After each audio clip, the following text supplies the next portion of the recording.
CM किसान और PM किसान योजना बाद पड़ता हिताधिकारी सामिल सीएम पीएम किसान नहीं कृषि सचिव अरविंद पाढ़ी सूचना जो माने योजना सामिल हो पारि से सामिल हो पारे।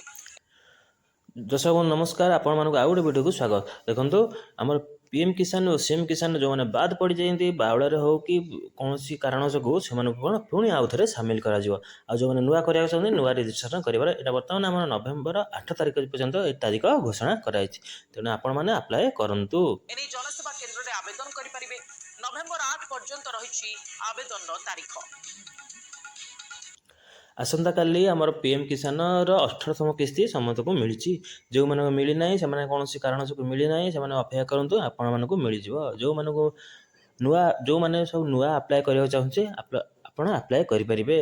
निकटस्थ जनसेवा केन्द्र बा सीएससी सेंटर को जाइए आप डॉक्यूमेंट सह आप्लाय करेंगे।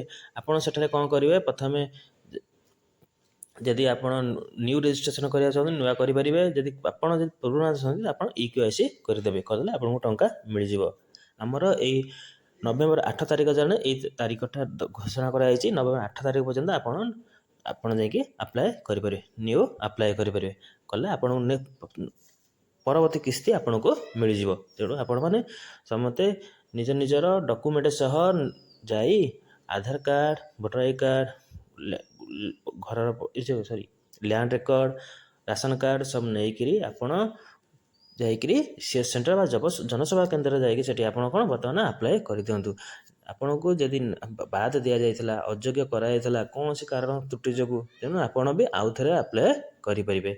यहाँ हूँ आमर मुख्यमंत्री निजे घोषणा कर कि आपण मैंने यदि बाद पड़ जाती कौन सी कारण जो आपको फिर आउ थे सामिल हो पारे। ए कौन डाउट ना।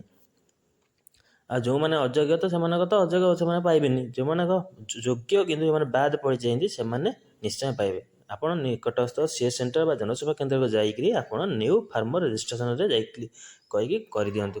कलापर फिर आप मोबाइल नंबर भी ठीक लिंक कर दिंतु। करदेला आपण समस्त तथ्य शीघ्र। तेणु वीडियो भल लगे लाइक करेंगे शेयर करेंगे। Thank you. जय जगन्नाथ।